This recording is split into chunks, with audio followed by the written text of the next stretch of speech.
স্বাস্থ্য শিক্ষা খাত অবশ্যই গুরুত্ব দিতে হবে, পাশাপাশি সামরিক খাতে অবশ্যই গুরুত্ব দিতে হবে অন্যান্য বছরের তুলনায়।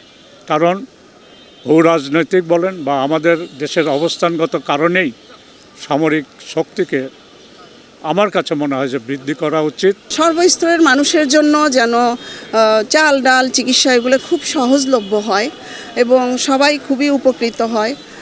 আর আমি প্রায় ২৬ বছর হলো আমি খুব সুনামের সঙ্গে ব্যবসা করে আসছি।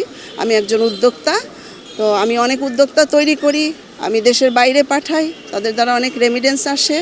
তো আমি চাইবো যে নারীদের জন্য আরও আমাদের প্রধানমন্ত্রী যেন দৃষ্টি আকর্ষণ করে বলছি, আমাদের মন্ত্রী মহোদয়কেও বলছি যে আমরা যেন খুব সহজে বিজনেস করতে পারি, ওয়ান ডিজিটে ভ্যাট দিতে পারি, ভ্যাট ট্যাক্স নিয়ে যেন কোনো ঝামেলা না হয়। বাজেট আমরা গণমুখী বাজেট চাই। JBS holdings limited.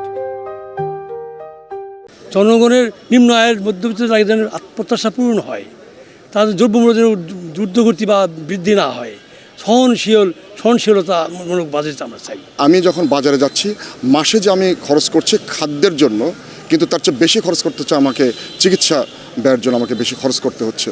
আগে আমরা দেখেছি যে আমার পরিবারের হয়তো দাদা দাদি অসুস্থ, তার জন্য ওষুধ কিনতে হয়েছে, ডাক্তারের কাছে ছুটে চলে হয়েছে। কিন্তু আজকে আমরা দেখতে পাচ্ছি সেটি হচ্ছে পরিবার প্রত্যেকটি সদস্যের জন্য আমাকে চিকিৎসার জন্য, ওষুধের জন্য ডাক্তার, ক্লিনিক, হসপিটালে আমাকে ছুটতে হচ্ছে। তো আমি যেটি বলবো সেটি হচ্ছে যে খাদ্য নিরাপত্তার জন্য আমার বাজেট আমি চাই যে বাজেট বাড়ানো দরকার, খাদ্য নিরাপত্তাটা আমাদের জোরদার করা দরকার। তা না হলে আমাদের যে নিম্নবিত্ত, মধ্যবিত্ত, গরিব মানুষ নিঃস্ব হয়ে যাচ্ছে।